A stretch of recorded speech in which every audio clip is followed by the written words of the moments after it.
Ukraine War. Reminiscence of the past. War is best kept in a museum, no doubt about it. Then we know how it ends. And it is no longer dangerous. At the museum, we've also gotten some distance and, often literally, the dust has settled. When we look at something from afar, it's often easier to see patterns and links. When we're too close to something, like we are now with the war in Ukraine, it's difficult to comprehend what's going on.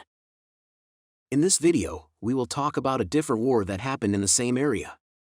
They are not all the same, so we shouldn't compare them too directly. Nor is it true that history repeats itself. But it rhymes. We will recognize some and some not. But could it be enough to improve our senses and make us more open to impressions? The bright side. In March of 1811, Napoleon finally became the father of a natural-born son. Complete happiness prevailed. As Herman Lindqvist writes, Napoleon was now 41 years old and was at the height of his career. He ruled a kingdom that stretched from the Atlantic Ocean in the west to Belarus in the east, from the Baltic Sea in the north to the Ionian Sea in the south. Under him he had 7 vassal kings and a large number of dukes and princes. Over 70 million people lived in his empire. Now he had a son, an heir with both Bonaparte and Habsburg blood in his veins. The only thing that ruined the idyllic scene was the situation in Spain, which wasn't much of a problem in the big picture. None of Napoleon's enemies could threaten the existence of Europe's largest empire since the Roman times. Only Napoleon himself could do that. That is exactly what he did. The road from being Europe's undisputed most powerful man to becoming a blue-frozen individual fleeing for his life was extraordinarily short. Napoleon did not meet his Waterloo at Waterloo. He met it on the road to Moscow in the autumn of 1812. It was then that all the indicators went from pointing steadily upwards to pointing steeply downwards. Here we will take a look at how he ended up there. This continent isn't big enough for both of us. It was in the cards that at one point or another there would be a new military confrontation between the two biggest powers in Europe at the time, France and Russia. And it was this expectations that became the most important reason for the war. Too many people expected a confrontation to happen, for it being allowed to be averted. All through the 1800s, Russia was getting stronger. People started to realize that something big was going to happen in the East after Russia helped take the first piece of Poland in 1772, which was completely annexed by its 3 neighbors in 1795. As Edmund Burke asked, Poland was just breakfast. Where will they eat for dinner? After Austria's defeat in 1809, Russia was also the only serious land military counterweight to Napoleon. If imperial power ambitions on a collision course were the major backdrop, the continental blockade, along with the situation in Poland, was the major point of contention in 1811. Russia agreed to join Napoleon's blockade of Britain after losing several major battles between 1805 and 1807. But Napoleon couldn't get the blockade close enough to have the effect he wanted on Britain's economy and supply security. In December 1810, he took over the Hanseatic cities of Hamburg, Bremen, and Lübeck to try to stop more gaps in the barrier on the mainland. Napoleon swept away insignificant Oldenburg in the same stroke. The prince there was none other than Peter I of Oldenburg, who was the father-in-law of Tsar Alexander's sister Catherine. Alexander therefore felt personally offended by this, and is told to have said to his sister in January 1811, "It appears as if blood must flow again, but at least I have done everything humanly possible to avoid it." If the Tsar thought he had done everything possible to avoid a new war, he took steps that inevitably led to one when he responded by opening Russian ports to American ships. In practice, it was a declaration of war against France, which Napoleon also perceived it to be. The near abroad, the blockade wasn't the only thing that made things hard between the Tsar and the Emperor. The Grand Duchy of Warsaw, established by Napoleon in 1807, was also a thorn in the flesh for Russia. It was a French chess piece that stood high on the board and could be used as a set piece in many ways. Not only did the Tsar see the Grand Duchy as a stronghold for the French, but he also worried that the Polish could use it as a base to try to take back parts of Russia where people spoke Polish. He was also afraid of adverse ideological influence to the east. The Russians still had serf farmers, which the Poles did not, and he was afraid that ideals of freedom from this could destabilize Russian society.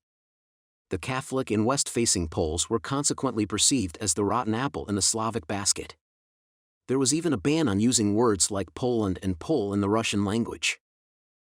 Napoleon's close associate and former French ambassador to St. Petersburg, Armand Augustin de Caulaincourt, 1773 to 1827, believed that the sensible thing would be to give the Grand Duchy to Alexander. In that way, lasting peace would be secured at an acceptable price. For Napoleon, however, such a solution was far too pragmatic. If he failed the Poles, it would bring him into disrepute. And giving in to the Russians here would only lead to more Russian expansion into the heart of Europe. The Tsar also advocated that he would re-establish a Polish state, but then on completely different terms than if France were to be their patron state. Despite Napoleon's claim that he had no plans to re-establish an independent Poland, most Poles had considerably more to spare for France than for Russia. No less than 20,000 of them were fighting in Spain under French banners. Russia was by no means just an innocent victim of French aggression. Many Poles thought that the Russians, not the French, were the problem. However, it was not only the continental blockade and the Polish question that gnawed at the relationship between the two. The war's deeper causes must also be sought on the psychological level. Revenge and restoration. On paper, Napoleon had no need for a new war, and in May 1811 assured the Russian envoy Pavel Shuvalov that he had no desire to wage war against Russia. It would be a criminal act on my part, because then I would wage war for no reason, and I still haven't, thank God, lost my mind. I'm not crazy. Napoleon's only remaining enemy worth worrying about was Great Britain, and his only fear on the occasion was a Russo-English alliance. In other words, a war with the Russians would give him what he most wanted to avoid. The Russians would end up in the hands of the British. Russia also had nothing that Napoleon wanted, but he was not willing to buy Russian goodwill by looking through the fingers with Russian cook monks. Although Napoleon wanted peace, he was prepared for war. If Napoleon did not want a war with Russia, the Tsar, for his part, was increasingly looking for one. Russia's economy was hurt badly by the continental blockade. Alexander had also received a lot of criticism for negligence after the peace agreement in Tilsit in 1807, and had, among other things, received a discreet tip from General Nikolai Tolstoy: "Your Majesty, if you do not change your attitude, you will end up like your father, suffocated." Alexander therefore felt a need for revenge and restoration. That one of Napoleon's marshals, Jean-Baptiste Bernadotte, was elected as Swedish crown prince further increased the Tsar's fear of being threatened from many sides. The Russians couldn't help but see the creation of the Grand Duchy of Warsaw, Napoleon's marriage to the daughter of the Austrian emperor, and recent events in Sweden as an aggressive encirclement. Bernadotte's election sparked outrage. All these feelings were given an extra sting by the economic trials the continental system brought with it. That said, Alexander was by nature a cautious man. He also had great respect for Napoleon on the battlefield. It would therefore have been best if Napoleon disappeared in other ways than spoiling blood of Russian soldiers. In July 1811, the Tsar wrote to his sister, "I think it's most reasonable to trust that this evil will be destroyed by time and by its own dimensions. I can't stop thinking that this situation can't last, that all classes in Germany and France are suffering so much that people's patience must run out." Napoleon also had a feeling that regardless of what Alexander and he might think, the war would still come. If Alexander wants war, he has popular opinion with him. If he does not want war, popular opinion will force him to do so within the next year, and the war will come independently of him, independently of me, and independently of the interests of France and Russia. Brinkmanship on smooth ice. In a letter to Alexander, Napoleon expressed both concern and disappointment that the Tsar, while advising Napoleon to withdraw French forces, himself built up a large army on the border of the Grand Duchy. Napoleon acknowledged that the two had put themselves in a situation where two inflated braggarts, who do not want to fight with each other, try to intimidate each other instead. The situation could be similar to what was called brinkmanship during the Cold War. The two parties were getting closer and closer to the edge of the abyss, both hoping that the other party would give in before it was too late. That said, a war with Russia would not only have disadvantages for Napoleon. He was convinced that Russia would take advantage of any future opportunity to pounce on him. Through a major victory against Russia, France would not have to worry about a war on the continent for the foreseeable future. Perhaps the situation is a bit similar to that which characterized President George Bush before the attack on Iraq in 2003? Napoleon might want to use the opportunity to clean up a bit. As he said to one of his adjutants, remember Suvorov and his Tatars in Italy. The only solution is to chase them away, beyond Moscow, and when will Europe be able to do this, if not now, by me? It may be that he felt it was now or never. I just want to see it done, on the one or other way.